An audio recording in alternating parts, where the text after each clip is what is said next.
Good afternoon, ladies and gentlemen. Welcome. I see most of you have arrived fairly dry from the unexpected storms, so that's a mercy. And we're starting a little late because people continue to arrive. Obviously, there were difficulties in getting here given the weather. Well, I'll be very brief in introducing our distinguished guest today. Byron York is a son of journalism and a successful practitioner of it. His father was one of the leading television commentators in the American South. He himself started early in magazines like the American Spectator. He was briefly, for a while, a colleague of mine at National Review, but since I was at the time writing from abroad, we didn't see each other a great deal. But he made his name in those days, as both those magazines, as a first-class political correspondent. That is someone who is able to break important stories, and to tell you those stories in a way that shows you they're telling the truth and not simply giving a party point of view. And I think that's proving to be extraordinarily important at the moment, because passions and partisan passions run very high in American politics, and we need journalists who can stand aside, abstract themselves from their own sympathies, and tell the truth as they find it. That's particularly true in relation to President Trump and in relation to the stories about alleged collusion with Russia, about the stories being investigated by the Mueller investigation, but also stories now emerging of a possible collusion between the Obama administration employees and the media in relation to keeping the first collusion story alive. In other words, we've got a very complicated situation and we need sure-footed guides through it. I would say that of the journalists now writing in Washington on these stories, there are two who have proved to be completely reliable in their reporting, and who have in fact broken important ground in ways that make us necessarily grateful to them. One is my former colleague, Andrew McCarthy in National Review, and another is Byron, who now writes from the position of political correspondent at the Washington Examiner, and where I think his stories are absolutely required reading. So I will simply welcome you, Byron, ask you to say some words, maybe about 25 minutes or something, then we'll throw you to the lions after that. Thank you. All right, thank you very much, John. I very much appreciate that, and thank you for having me. It's my first time here in Budapest. It has been a lovely visit, in part because of your great hospitality, so thank you very much for that. I didn't give John a title for my remarks today, but if I had, it would probably have been, what about Trump? Because what's up with Trump? Everywhere I go in the United States and anywhere else, when people find out that I cover politics, or maybe they've seen me on television, they want to know what's going on with the president and what I might be able to offer them to help understand him. Now, John mentioned my coverage of the Russia investigation. It is the most existential threat to Trump's presidency right now. And I will talk about that in our question and answers. I'll be happy to take anybody's question on any subject for as long as you like. But first, generally, I thought it might be better to talk a little bit about the president himself and his style and the continuing struggle inside our political class in the United States, meaning elected officials and bureaucrats, the media, to try to understand Trump, to literally understand what he says when it comes out of his mouth. And I think one of the reasons that we see, if you're following American media closely, we see the political class freak out on a nearly daily basis over something the president has said. Journalists, pundits, analysts try to hold Trump to a standard that they believe a president should speak, rather than trying to understand how Trump actually does speak. They have an idea of what a president should speak. I'm not saying that's a crazy idea. We've had a lot of presidents, and many of them were quite similar in the way they spoke. But the fact is, Trump is different. And anybody who covers him has to try to understand him. He's been speaking in a certain style all of his life. He is unlikely to change now at age 71. And I think it's our job as people who cover him to try to figure out what he means when he talks. One little example, you've probably followed what he said about tariffs in the last few weeks. He's been all over the place. He said he seemed to be starting a trade war here. He seemed to be ending a trade war there. He seemed to be setting a price here. He seemed to be setting another price there. His general point, this is kind of a good example of how Trump talks. His general point is that he doesn't believe the United States has gotten a fair deal out of its various trade relationships. But he never delineates a specific, well-crafted, thought-out, detailed proposal. He speaks to stake out a bargaining position. He speaks to convey his general preferences. He speaks to signal what direction he's going to go on an issue. He speaks to provoke his adversaries. He likes to do that a lot. He speaks to keep people from getting bored. You cannot overestimate the degree to which Trump is terrified of one thing in the world, and that is boring an audience. I followed him. I covered his speeches in probably 15 states in the campaign, and the one thing that terrified him was putting people to sleep. But as president, he simply does not talk in the kind of carefully modulated, we've cleared it with all of the agencies way that a president would speak. Now, maybe you think he should speak more that way. I would not mind it if he did speak a little more in a careful presidential way, but he doesn't. And to illustrate this, to illustrate the importance of trying to figure out what he says, I thought of an experience I had during the campaign. It's the fall of 2015. He has been leading the Republican primaries ever since they started taking polls. And in November 2015, he gets himself into trouble, I'm sure you remember. He talked about deporting all illegal immigrants in the United States. Every single one of them got to go. And then he talked also about setting up a database of every Muslim in the United States. They'd have to be registered in some sort of database. Now, I was covering him, doing a lot of traveling at the time, and the question I had was, did he mean that? Was he absolutely serious about those things? Or was he using a rhetorical style, again, to signal his general preferences that might change if he became president? That was the question. Sometimes it still is. So in November 2015, Trump goes to New Hampshire. There is a group that maybe some of you have heard of in the United States, a group called No Labels. And they're a group who want to be nonpartisan. They don't want to be viewed as Democrats or labeled as Republicans. They want to be sensible centrists. And it's kind of a muddy sort of thing, and they all just really want to get along. But they have Trump come to speak to them. And so a very well-meaning man in the audience stands up and asks Trump a question. And he says, Mr. Trump, I want to ask you about compromise. It seems like compromise in our political system today has just become a dirty word. And if you became president, would you be able to compromise? And Trump said, oh, well, compromise is not a dirty word to me. I like the word compromise. But here's the deal. If you're going to compromise, be sure to ask for about 3 times what you want. And that way, when you give up something and compromise, you get what you want. So, at the time I thought, well, I think that explains a lot. That explains a lot about the deporting every single illegal immigrant in the United States. That explains a lot about the Muslim database. Maybe these things are about 3 times what Trump actually wants. So, I write a story. And the story was I called it A Brief Theory of Trump's Outrageousness. And so I recounted this episode in New Hampshire, and I suggested that Trump had a pattern of overstating his demands, which gets everybody excited, but it pushes the debate in his direction, so that when he compromises, he'll get what he wants.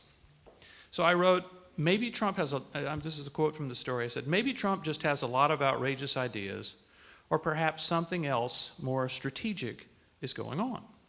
So I published this story, A Brief Theory of Trump's Outrageousness, And a few days later, I receive an email from Donald Trump. Byron, so interesting, smart.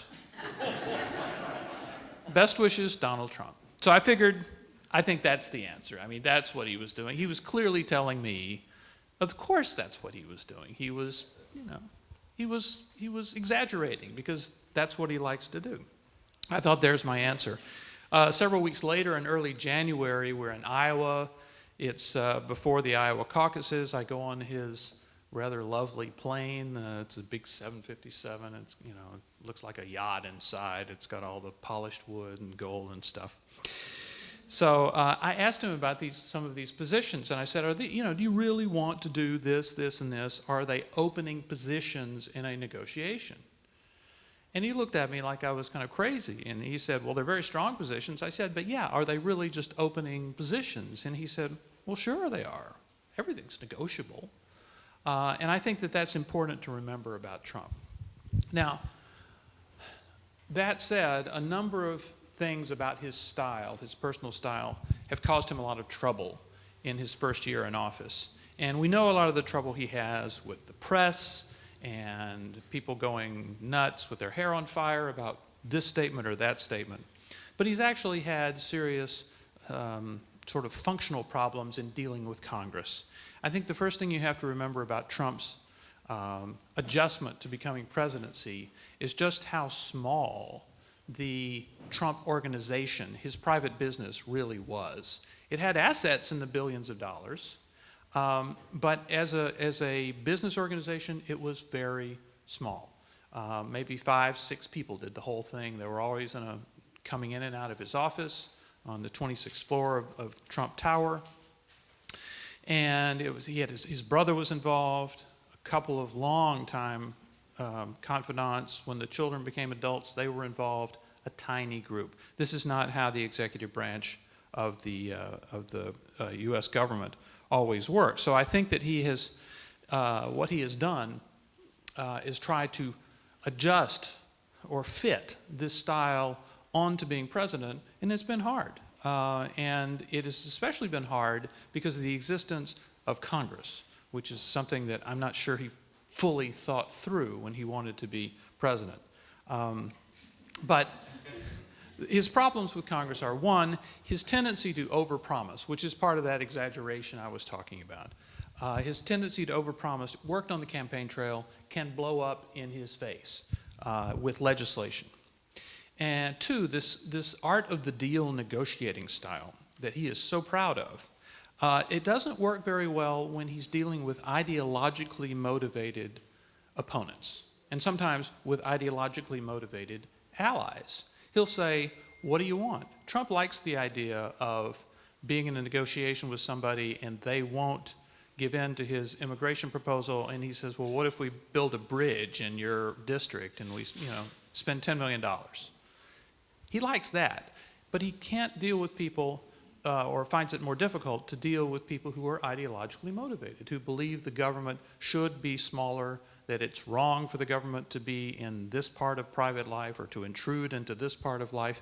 He has a harder time, I think, dealing with ideologically motivated politicians, and a significant part of the Republican conference in the Congress is very much an ideologically motivated group, and Trump has had his problems with them.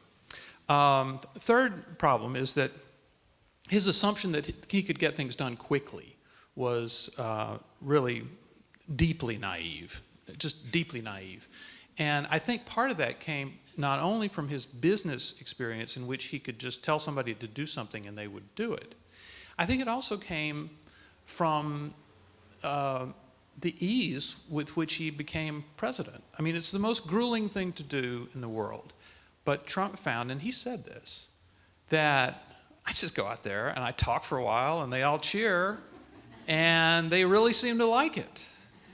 And he hired a very small group. His campaign was much smaller than the Hillary Clinton campaign. The staff was much smaller. Some were very, very smart. Obviously, they outsmarted Hillary Clinton in the states of the upper Midwest that really mattered on election night.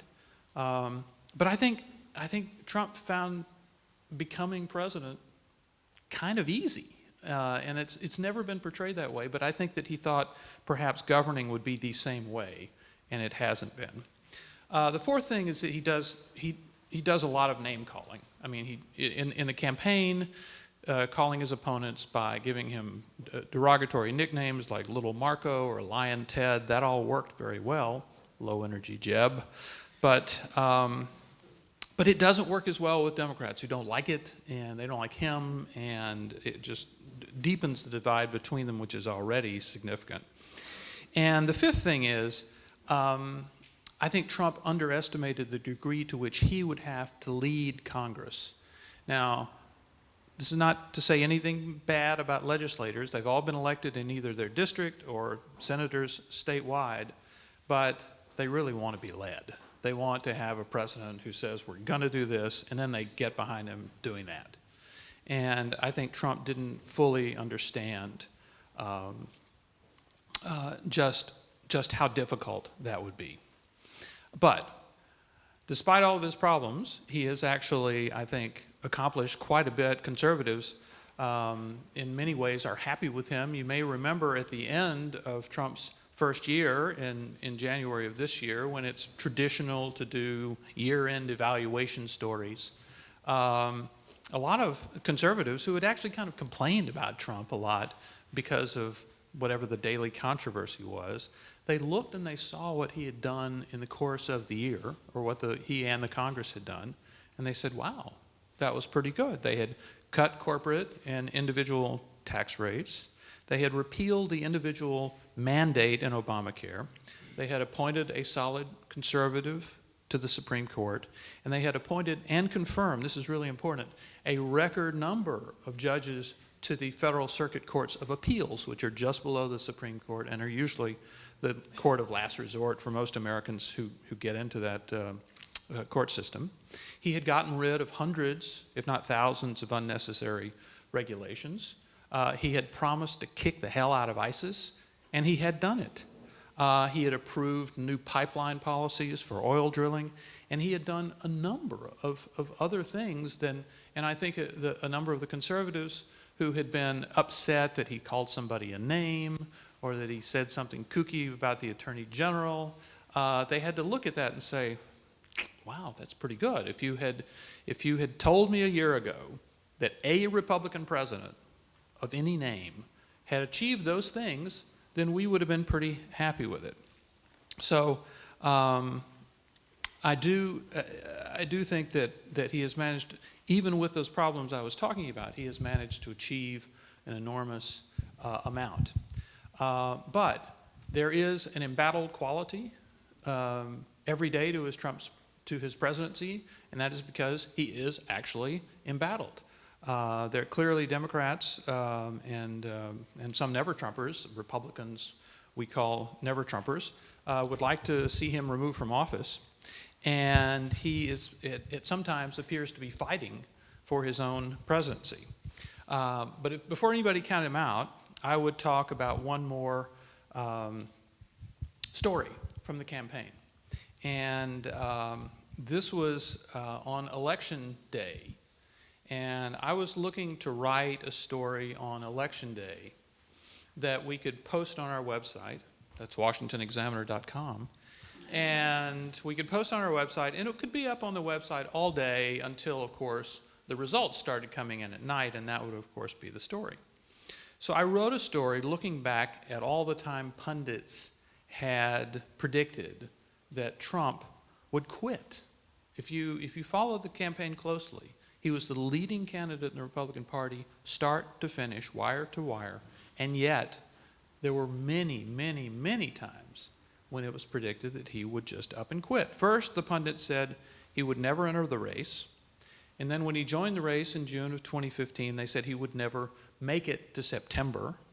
And then in October, after he made it through September, in October of 2015, there were a spate of stories saying that he would quit soon. He had to come out and publicly deny that he was planning to drop out of the race. Remember, he was the leader the whole time. Then at the beginning of 2016, there were stories that he would quit if he did not win the Iowa caucuses, which were coming up on the 1st of February. And then he did not win the Iowa caucuses, and he didn't quit. Then there was talk that he would never make it to the convention. And then after he won the nomination at the convention, there was talk that he would quit in August 2016 after the controversy over Khizr Khan, the Muslim family whose son had been killed serving in the U.S. Armed Forces in Iraq. And then in October, the notorious Access Hollywood tape controversy, of course, there's much talk that he is going to quit. And so all of these things had come and gone, and it was election day, and none of that had ever happened. So I wrote a story with a headline called "The Candidate Who Never Quit." And I wrote that never in history have more people predicted that a leading presidential candidate would quit the race, and never have more people been wrong. So, next day he wins the White House. Fast forward to a couple of months into his presidency, things are going really badly. It was a huge fight over the so-called travel ban. There was a fight over the Russia controversy. Michael Flynn, his national security advisor, was in trouble. Trump was just in a mess. And at that moment, I got an email from Donald Trump. And it was a copy of that story that I had written called "The Candidate Who Never Quit." And by the way, if you haven't received emails from Trump, he doesn't actually do emails. He'll have someone, his assistant, print out a copy of an article. He'll use a Sharpie to write a few notes on it, and they'll turn it into a PDF, and that's what you get. It's kind of a mix of low and high tech, but that's how you get emails from him. And so anyway, this is "The Candidate Who Never Quits," and he writes, "Byron, just reread this. So true.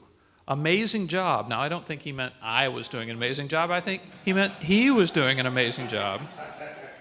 "So true and still going," with an exclamation point after "still going."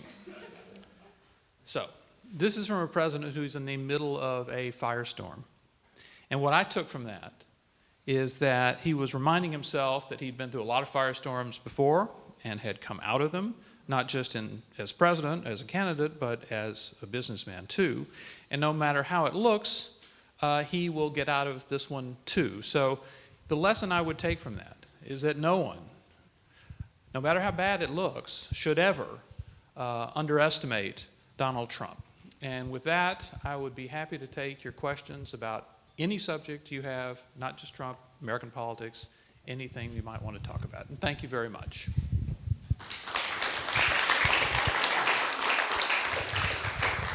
I will kick off with one question which arises from something that had appeared yesterday on the internet, and that was the degree to which not only did the Hillary Clinton campaign not worry about Trump, but they actually were hoping that he would emerge, and they took various actions to kind of strengthen his candidacy when he was running in the primaries.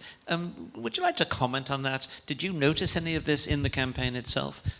Oh yeah, the Hillary Clinton campaign and Democrats had a sort of please elect this man view of Donald Trump because they felt he would be the easiest to defeat in a general election. Some of them felt that Marco Rubio would have been the Republican who would be the toughest for Hillary Clinton to defeat. He was young, he was appealing, Cuban-American, perfectly bilingual.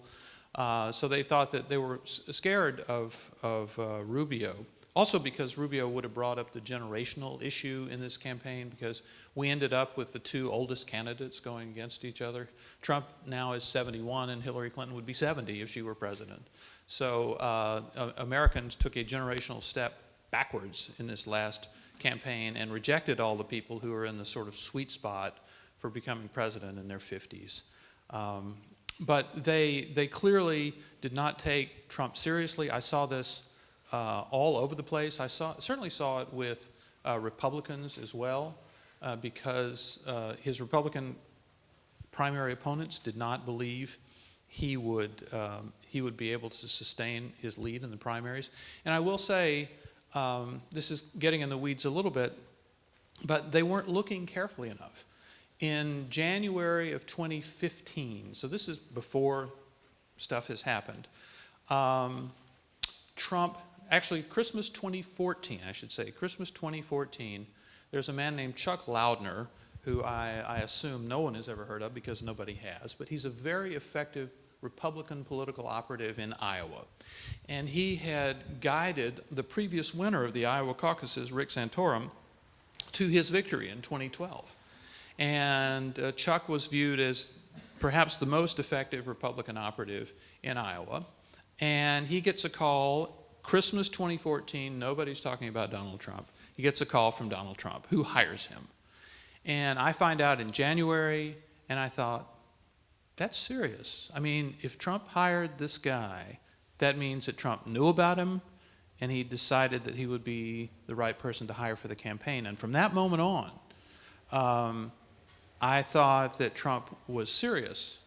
And I cannot overstate to you the degree to which nobody else thought he was, or almost everybody else thought he was not serious.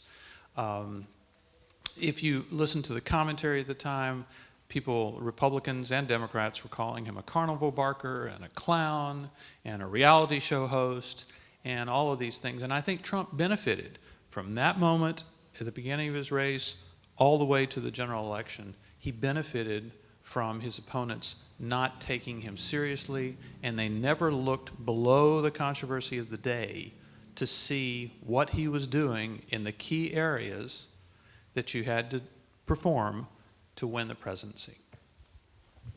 Thank you. Gentleman here. Sorry, there's a microphone on its way to you. Just to follow on your thoughts about somebody completely different, do you think that Mr. Putin is also regretting putting his bets on Donald Trump? Well, I think that there has been a, you've probably seen that Trump has a couple of times said that Donald Trump, have been a lot tougher on Putin than Obama ever was. And this is generally met with scorn in the American media. But I think by now it's pretty much turned out to be true. Basically what happened is that in December of 2016, during the transition, Obama imposed a set of sanctions on the Russians because of the election interference. And then since then, Trump has imposed I believe, 2 different sets of sanctions, not just on businesses, but on actual individuals. After he imposed them on businesses, his critics said, yeah, but you need to do it on the oligarchs, you need it on the individuals so they can't get their money and freeze it up. He did that. We've had instances, we've had 2 missile attacks on Syria, plus 1 attack in which Russian mercenaries attacked American forces in Syria, and the American forces just obliterated them.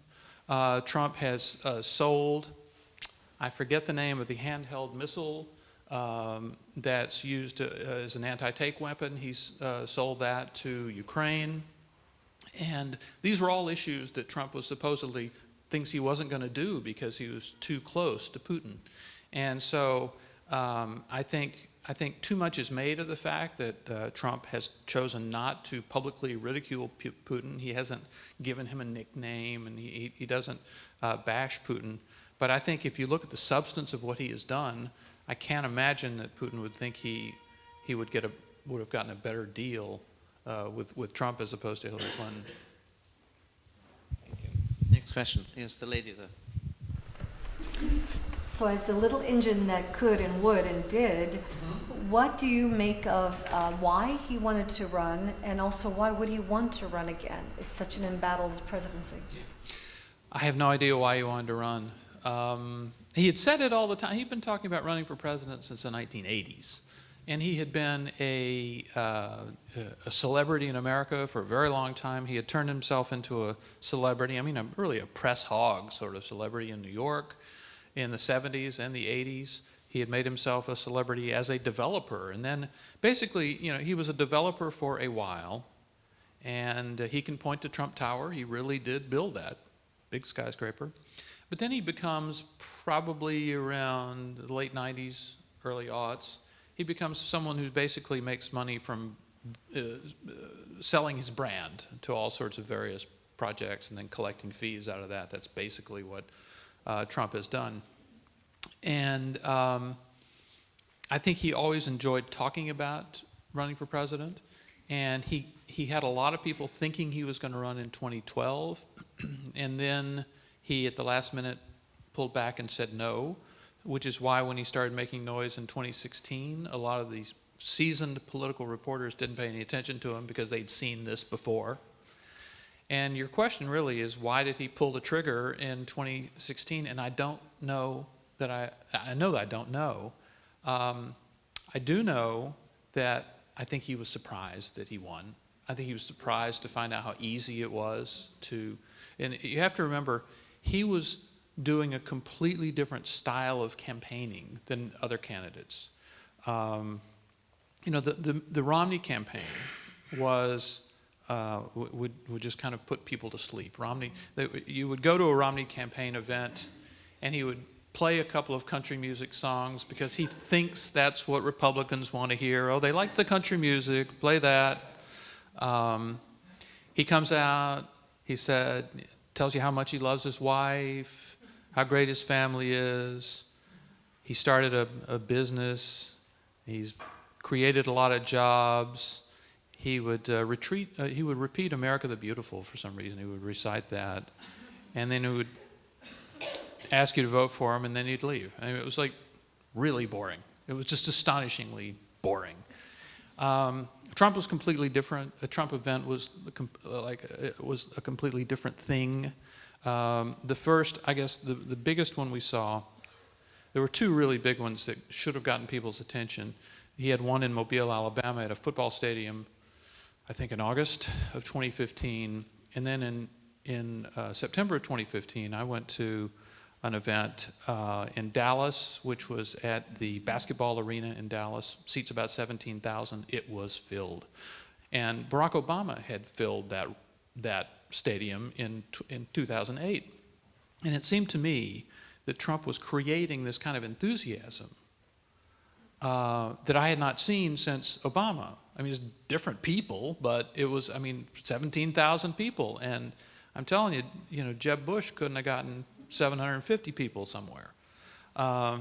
So Trump was doing something very, very different, and the Republican electorate was really, really responding to it.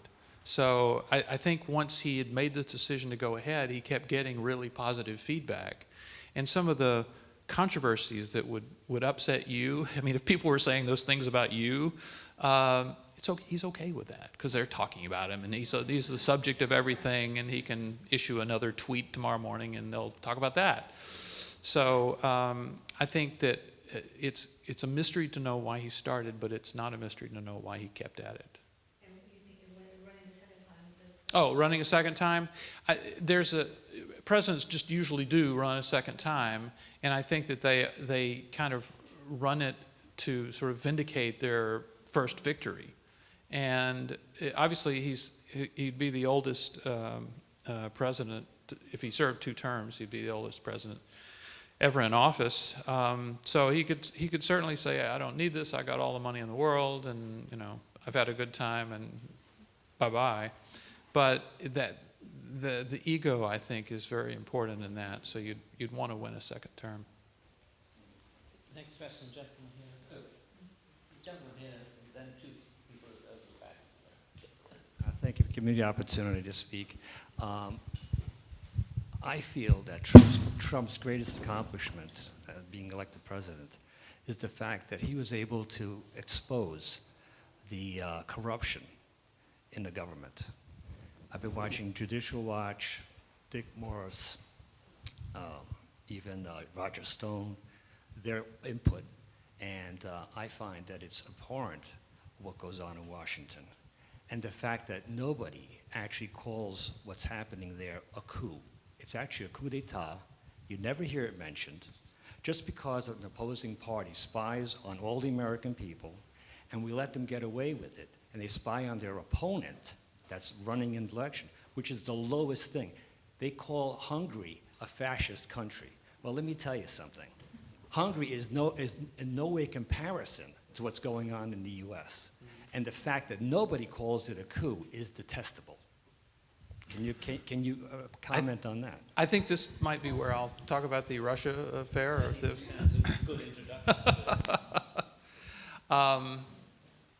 I do think, in terms of the Russia affair, the Trump-Russia matter, I do think it raises some serious questions about the actions of the U.S. government in putting a candidate basically under investigation. You have to remember that in the 2016 presidential election, the FBI had both major party candidates under investigation. And I think you can ask yourself and say, well, maybe we just had two really sketchy candidates, or maybe there was something wrong with the FBI. Maybe they were doing this too much. But I'm going to give a little bitty mini speech here. A couple of weeks ago, I was in New York and took part in a debate, and the question was, does the Russia investigation endanger the rule of law? And my answer was yes, with a little caveat. I said, if endanger the rule of law, if that means destroys our legal order and threatens the democracy, then no, I don't think it endangers the rule of law. But if by endanger the rule of law you mean involves our nation's most powerful law enforcement and intelligence agencies in reckless political conduct that undermines our system, then yes, I think it does. And I pointed to two things that I think are most disturbing about the Trump-Russia affair. And the first one is that the Justice Department basically invented a pretense to investigate the Trump campaign during the transition after he had won. They investigated whether Trump had violated the Logan Act and whether he should be prosecuted for that. The Logan Act is an American law passed in 1799, and it prevents private citizen Americans from conducting foreign policy on behalf of the United States. And it has never, passed in 1799, it has never, ever, ever been successfully prosecuted against anybody. They only tried twice, and the last time was in the middle of the 19th century. The law is dead. There's a legal concept, I'm sure some of you are lawyers here, there's a legal concept called desuetude, which means if you pass a law and you just never ever enforce it, you just can't start enforcing it. You can't come to me and say, oh, you broke a law that we've never enforced for 150 years. And I would say, well, wait a minute. In 150 years, you never found anybody violated, and now you're going to get me? That's not a fundamentally fair thing to do. But that's what they did with Trump. We saw through the summer of 2016 during the conventions, a number of Democrats in the political sphere accused Trump of violating the Logan Act by saying to Putin, hey, Putin, if you're listening, or Russia, if you're listening, why don't you release those Hillary Clinton emails? By the he meant the ones that Hillary Clinton herself had deleted, her own emails. That was just political talking. But what we found out later was that during the transition, the Obama Justice Department actually opened an investigation into whether Michael Flynn, who was Trump's new national security advisor, had violated the Logan Act by talking to the Russian ambassador, Kislyak, during the transition. Now, during a transition, when a new president has been elected, especially one from a new party, every country in the world wants to know what the United States is going to do. Are you going to treat us the same way? Is something going to change? Is it going to get better? Is it going to get worse? National security advisors spend a lot of their time talking to representatives of foreign governments. There's nothing wrong with that. Nevertheless, the Justice Department sent 2 FBI agents to the White House on January 24th, 2017, 4 days into the Trump administration, to interview Michael Flynn. And it's from that interview that Michael Flynn later pleaded guilty to 1 count of lying to the FBI. The whole Flynn saga, which is at the very heart of the Trump administration, hinged on a trumped-up suspicion that the new administration had broken this law that had never been prosecuted before, when in fact, the real transgression of this administration was that it made clear it would throw out the window many of its predecessors' policies. So that's the first way. I think that's very troubling about what the intelligence agencies and law enforcement agencies have done. The second one is the so-called Trump dossier, which I'm sure you've heard of, a Democratic law firm hired an opposition research firm, which hired a former British spy who paid a number of Russian collectors, who then talked to other Russians who provided gossip about Trump. The former British spy wrote it all up. And the most spectacular scene, I'm sure you've heard of, was of Trump being in a Moscow hotel room in 2013, watching kind of a kinky sex scene involving prostitutes. The Russian spy, the British spy takes his information to the FBI. This is in the middle of a presidential campaign, and rather than saying, "What the hell are you doing?" the FBI says, "Wow, this is great. We'll pay you to do more." And they essentially wanted to put this guy on the payroll. That deal fell through, but they still incorporated the dossier into their case against the Trump administration. Now, the last part of that story is, fast forward to January 2017. Trump is the president-elect. It's 14 days away from the inauguration. The intelligence chiefs, the head of the FBI, the CIA, the NSA, and the Office of National Intelligence, go up to New York to Trump Tower to brief the president on what they've found out about Russian efforts to interfere in the election. At the end of the briefing, by a plan that they had devised earlier, all of them leave except James Comey, the FBI director, and Trump. And they're there together, one-on-one, alone. And Trump's first, what Comey tells Trump is about the dossier, and very specifically, the sex scene. The only thing he tells him. So if you're the president, you've just been elected president, the first time you meet the FBI director, the very first time, face to face, the FBI's message to the new president is, "We know about you and those hookers in Moscow." And I think Trump was, well, we know for a fact, Trump was really freaked by this.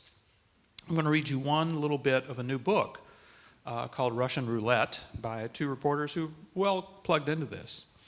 And they said Trump had seen this sort of thing before, referring to this meeting he just had with Comey. Certainly his old mentor Roy Cohn, the notorious fixer for mobsters and crooked Pauls, knew how this worked. And so too did Comey's famous predecessor, J. Edgar Hoover, who had quietly let it be known to politicians and celebrities that he possessed information that could destroy their careers. And I think that that's what Trump quite reasonably thought the FBI was getting ready to do to him. So I do think there are some very serious questions about what the intelligence and law enforcement agencies did in the Russia investigation, and I think they're going to keep popping up and ultimately be a real stain on the entire Russia investigation.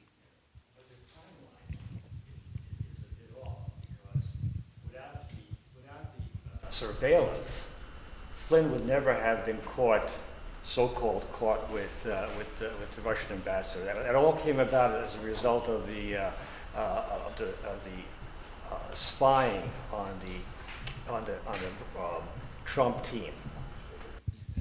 I think that your specific concern is about the so-called unmasking, because we wiretapped the Russian ambassador. You know, big deal. I assume we wiretap all the Russian ambassadors and all. I mean, we wiretap a lot of people, and everybody else wiretaps us.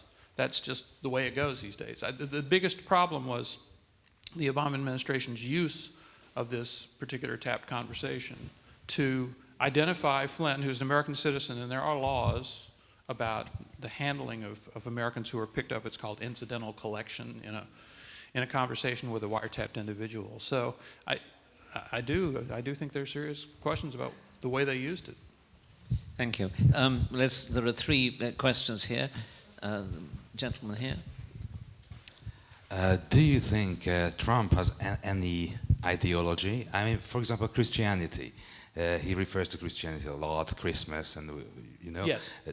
If we think of Donald Trump back in the 90s, I don't think we think of a man who's a deeply Christian guy. How does he manage to have this message and successfully giving this message to people and they cheer? What do you think he really thinks, believes? You know him, I don't. So, well, I think if you're associating Christianity with piety, no, he's not pious. I do think Trump grew up as a Presbyterian in New York. And actually, as a matter of fact, just a couple of weeks ago, I went to his church. He went to his very famous church, Marble Collegiate Church, I believe, on Fifth Avenue, where a man named Norman Vincent Peale had been the longtime pastor, was the author of an extremely famous self-help book from the 1930s. And Trump's father took the family to this church.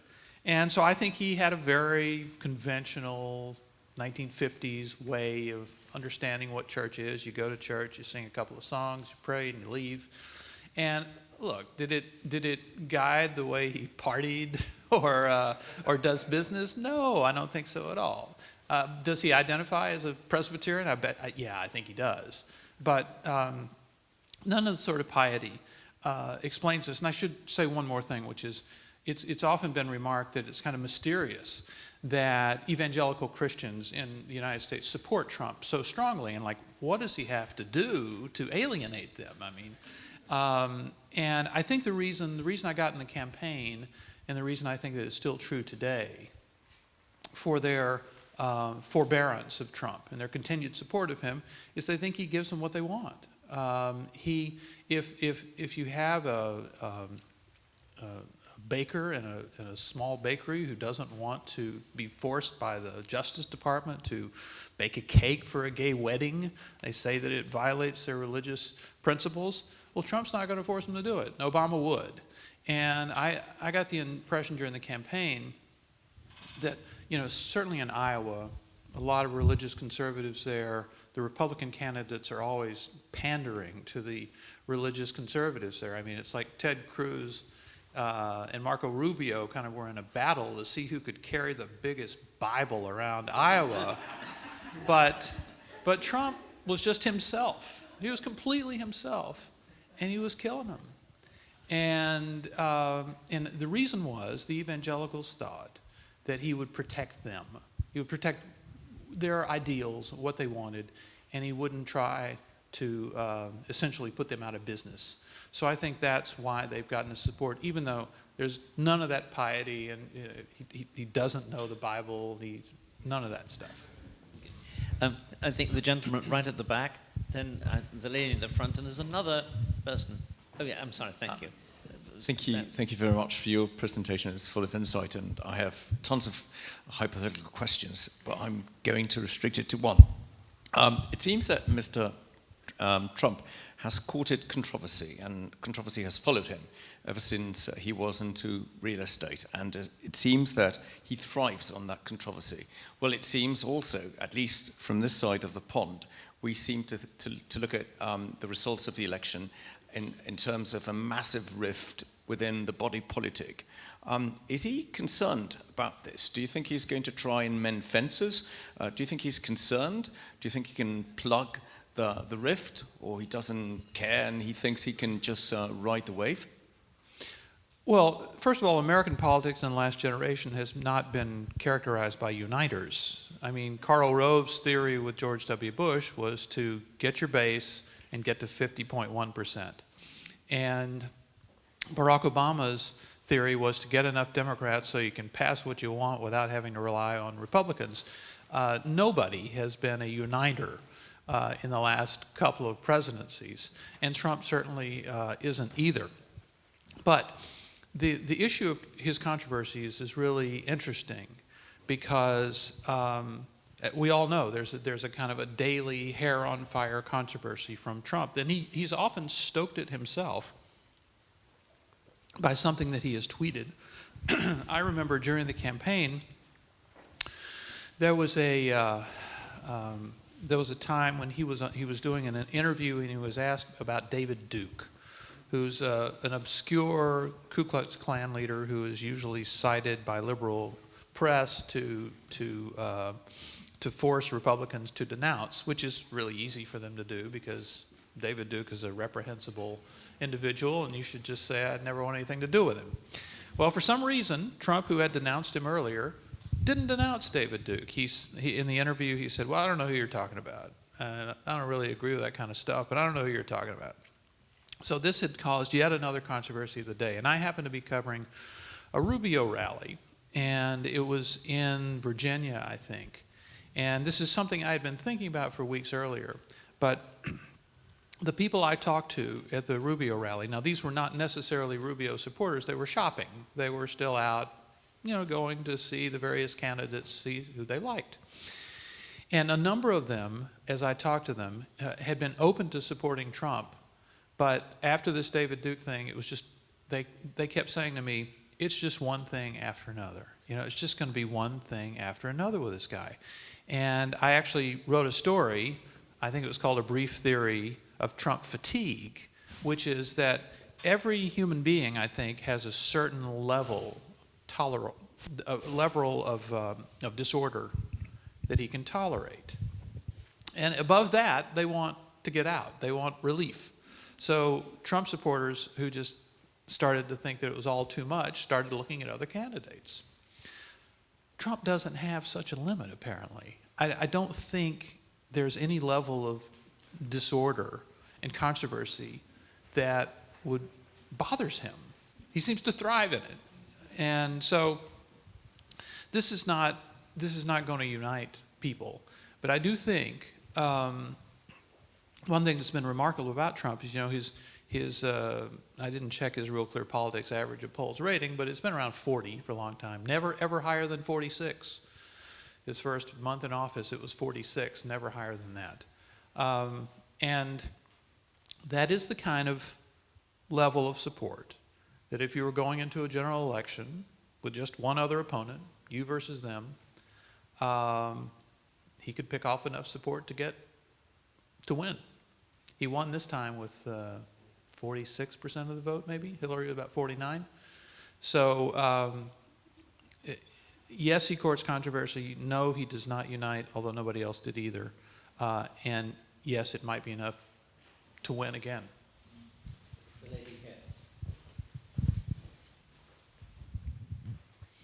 Thank you for your presentation.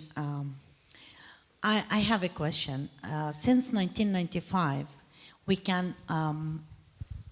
heard that almost all the presidents of the USA used promises in campaigning the election that they will recognize Jerusalem as the capital of Israel, yes, and they will move the embassy of respective countries to Jerusalem.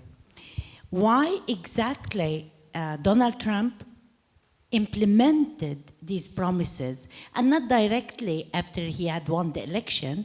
It took 1 year for him to give this decision, to make his decision. And in exact timing, it was like 100 years after Arthur Balfour Declaration of giving Palestine to as a state to the Jews, that time. So how can you read this, and how can you explain that he want to implement this campaigning issues right now? Thank you. Well, if I were somebody who wanted to move the U.S. Embassy to Jerusalem, I'd be really grateful that Trump did it, and I wouldn't be mad that it took him a year because nobody else did it at all. The interesting thing is, since 1995, when Republicans took over Congress, they have passed a number of laws repeatedly directing the executive branch to relocate the U.S. Embassy in Israel to Jerusalem. And they gave the executive branch an out by giving them the ability to put it off while they studied the issue. And every president's been studying the issue ever since, for 20-something years.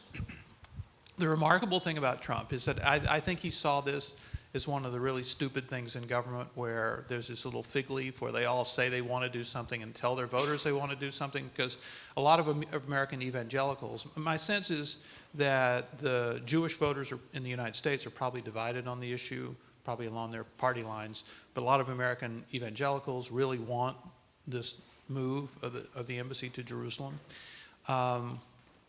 And I think Trump just saw this as kind of this stupid fig leaf politics, where you say you're going to do something and you know you're never going to do it, so it just, by golly, he's going to do it. And so I think that's why he did. He appointed an ambassador to Israel who was ready to go along with it. Netanyahu's been ready to go along with it. And I think you watch when he gets around to campaigning again, anytime there's a group that has any interest in this issue, he's going to remind them that a bunch of presidents talked about moving this embassy and a bunch of lawmakers talked about moving this embassy, but only one person actually did it. Thank you. I actually have a lot of questions also. I'm going to try to roll them into one. Did you cover the Clinton campaign as well? Mm-hmm. And so I wondered whether in your coverage of both, did you feel that Trump had a chance and Trump was going to win? Don't answer that yet until I finish with the other ones. Okay. I was ready to go. Thank you. Yes, yes. I also think that he had a ready-made TV audience because of his Apprentice television show. So a lot of people in the stadiums and all of that were there to see a show, which he loves putting on. And he's outrageous, you know, and he doesn't mind being a buffoon, and he doesn't care what people really think about him as long as he's being thought about and talked about. Seeing that you covered both campaigns, I wondered what your opinion was or feeling about Comey's announcement about the Hillary emails 14 days before the election, or however long it was, and how much of an impact it had on the election.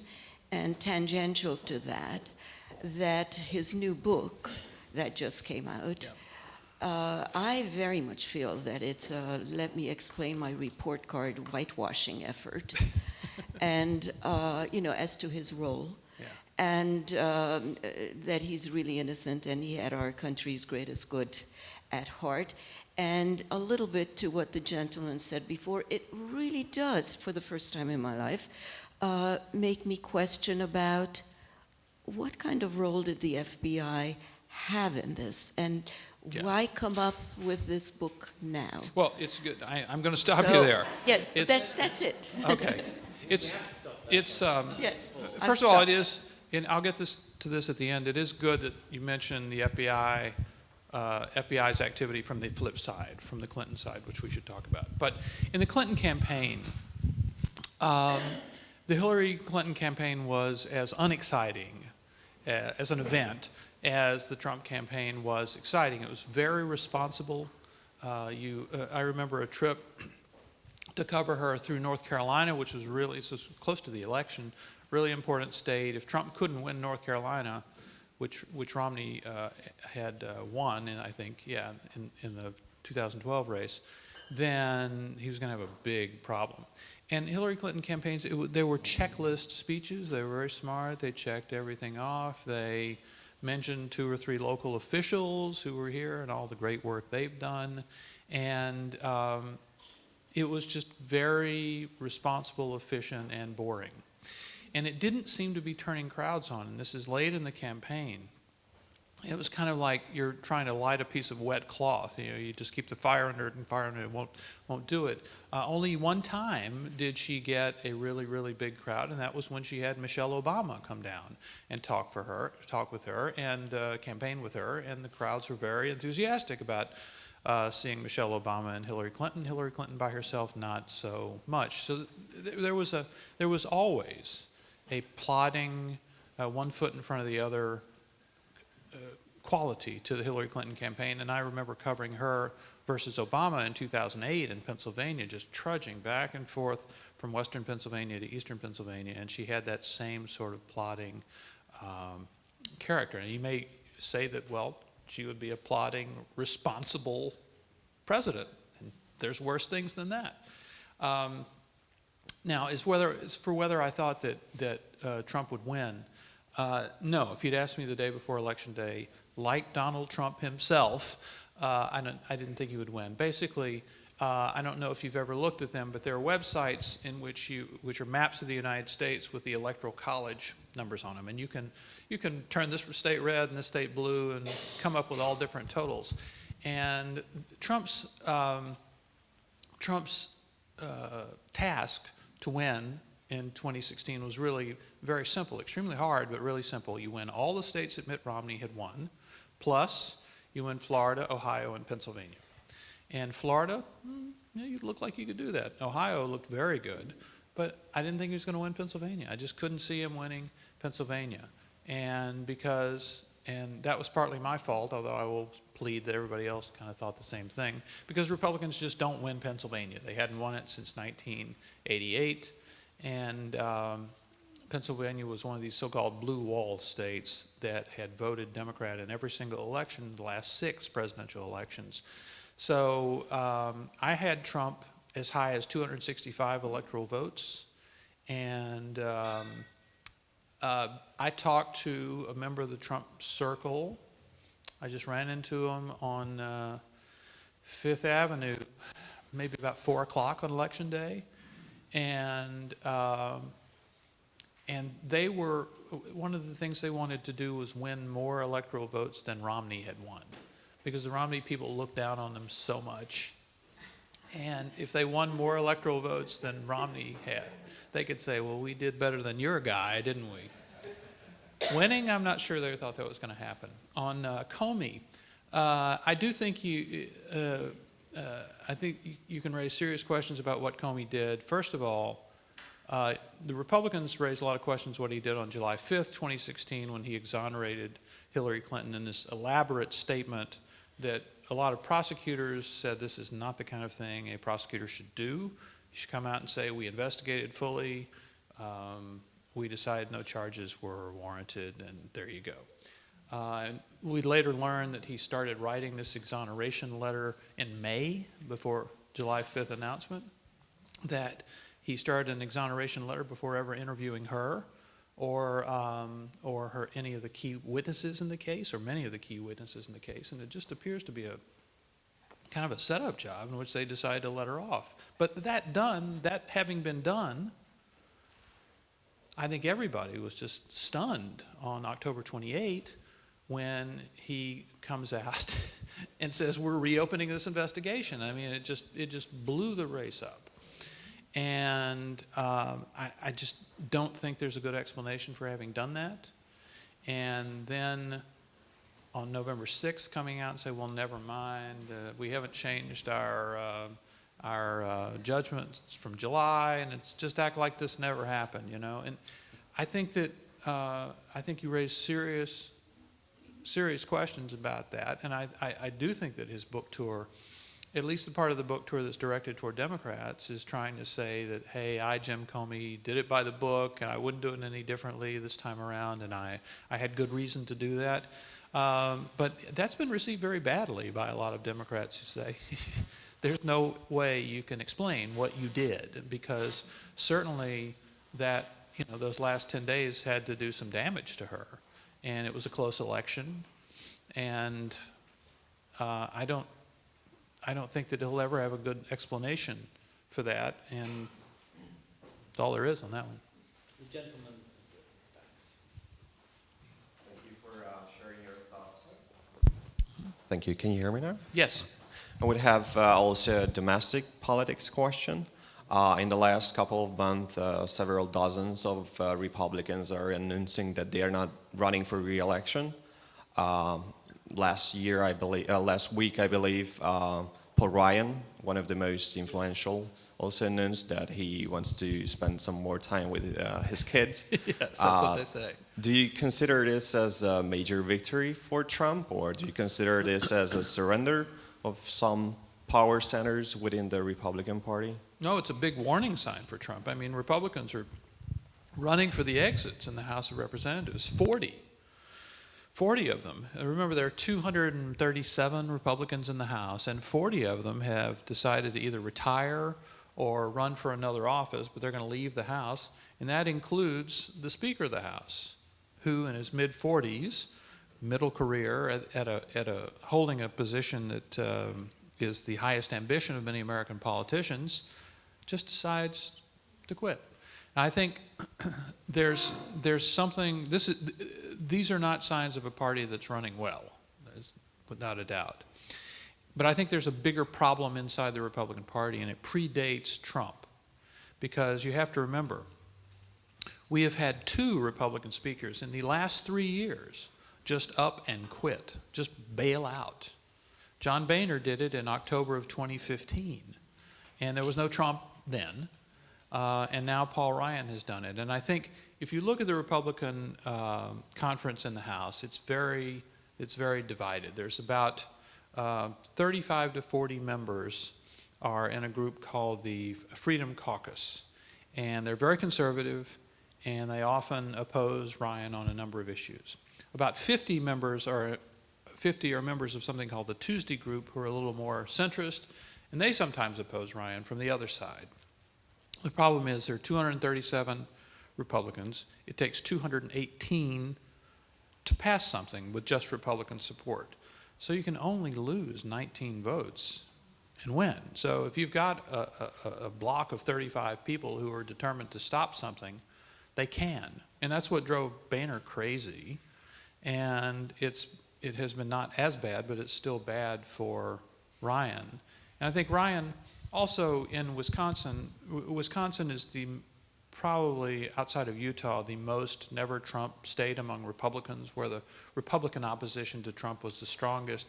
You remember Ted Cruz won the primary in Wisconsin. The entire conservative talk radio industry in Wisconsin was heavily anti-Trump during the primary. So Ryan comes out of that, has clearly never felt comfortable with Trump. So I think that Ryan's departure, yes, is a sign of some difficulty working in the Trump years, but also it's a continuing sign of problems inside the Republican Party that predate this president. I think there is just one. We're going to take a couple of more questions. The gentleman at the front.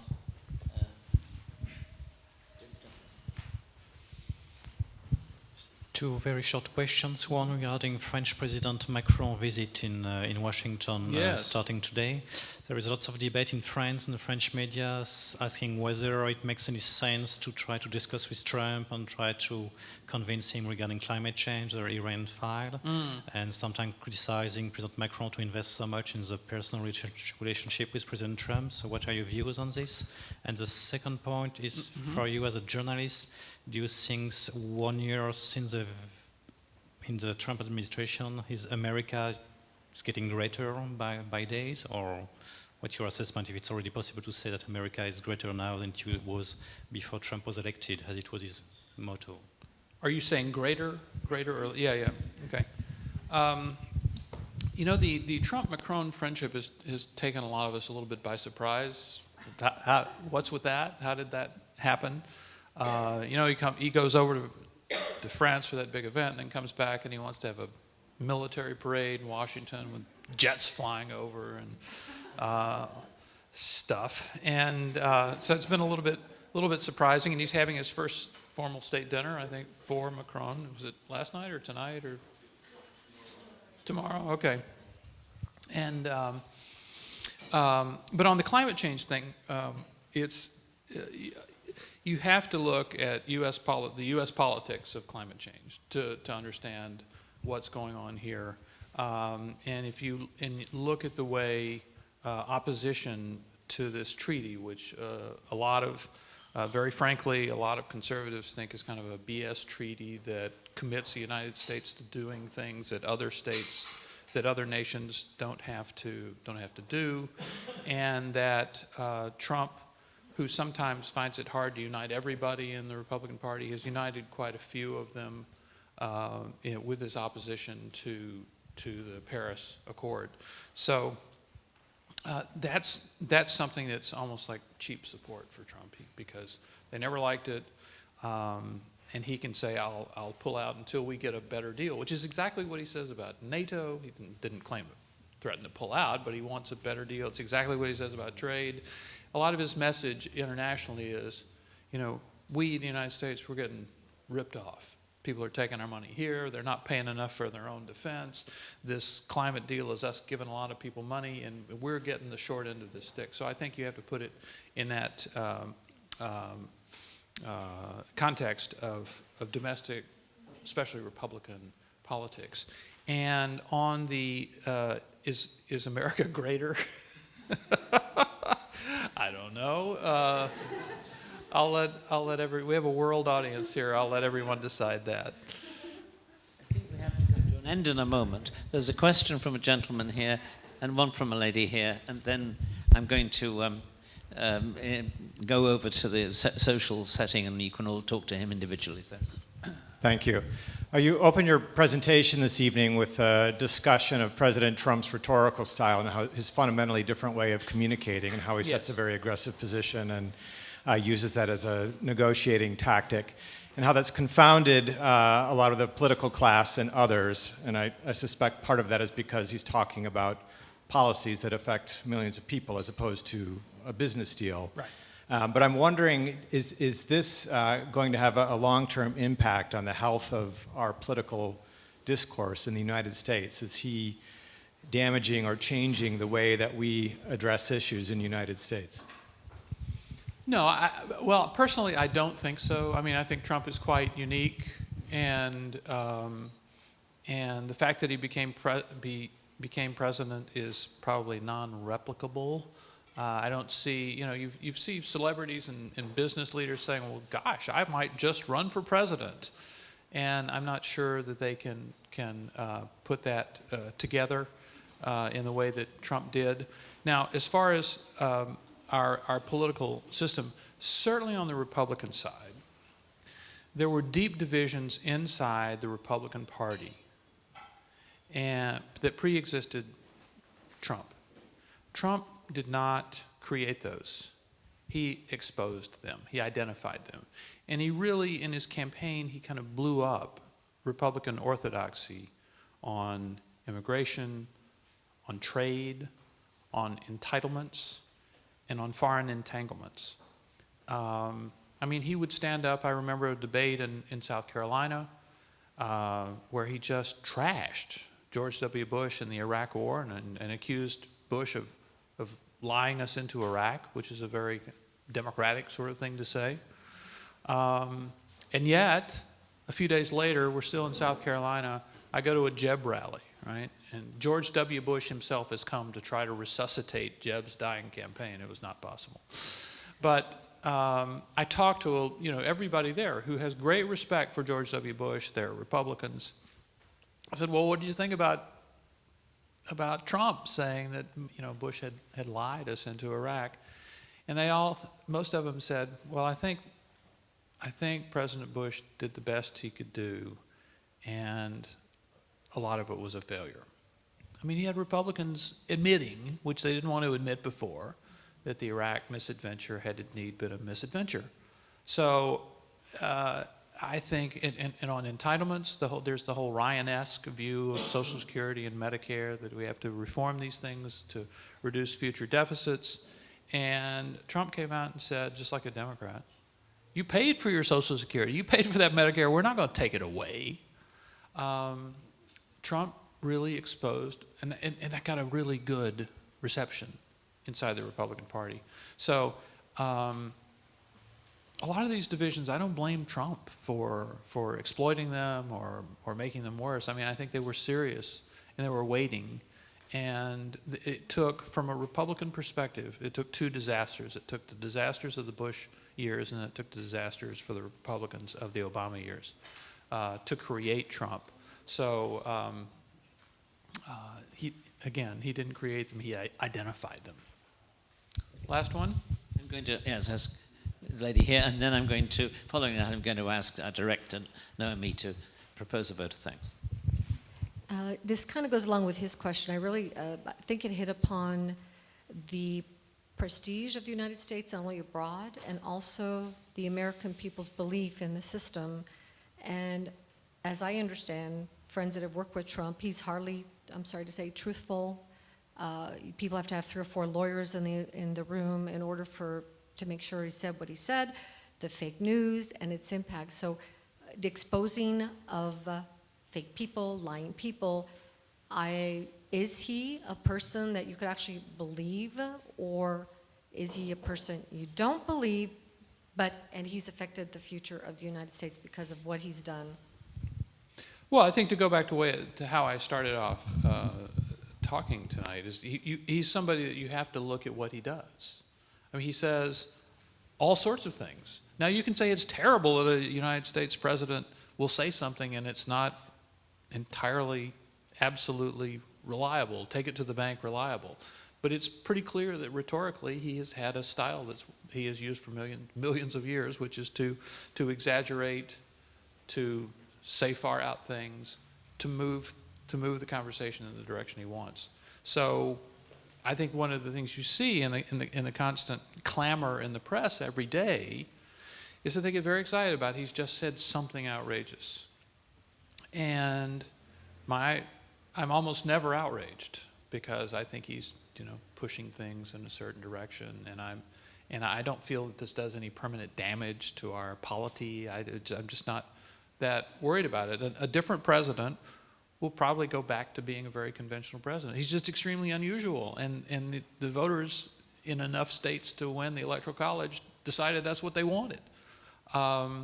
So he's not a president that you can take everything he says to the bank. That's just not the way it works.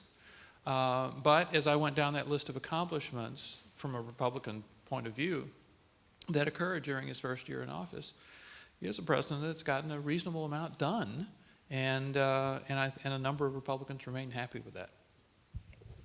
Byron, just one final question here.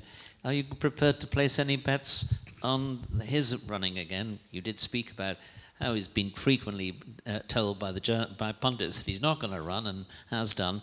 And secondly, if he does run, can he win? Well, I mean, the thought would be that I think the general consensus would be that his approval rating is such that he probably couldn't win. But my feeling is he will run. I would not predict whether he could win or not. But you have to remember, the thing about Trump is that he won the presidency on a day in which his personal disapproval rating was 60%. And that's what caused American pollsters to really have a very serious look in the mirror. This was not a job approval rating because he hadn't done the job yet, but it was a personal approval rating, and it was his disapproval rating was 60%. So I think if he does run again, you'll see a number of people like me being very cautious about the polls, more cautious about the polls in the future than we were in 2016. And it definitely depends on who the opponent is and whether there is a third party, whether there's a conservative third party candidate who's got a lot of money behind him to try to basically defeat Trump and ensure the election of a Democrat. But it depends on some of those factors. But given the experience of last time, given the quirks of polling Trump, in which people, they feel like they have to disapprove, they have to say, I wish he wouldn't tweet, I just don't like those things he said, and then they'd actually vote to continue doing what he does. I think given that factor, I certainly wouldn't say that he couldn't win a second term. Thank you very much indeed. We've just had a masterclass in political analysis and reporting, and I think we've all enjoyed it enormously. Thank you. But I'm going to ask my colleague, Naomi. I wouldn't like to talk, but thank you for offering us this refreshing look. I think it's been really astonishing to look at Trump from outside our own opinion bubbles. So thank you very much. Thank you very much. Thank you.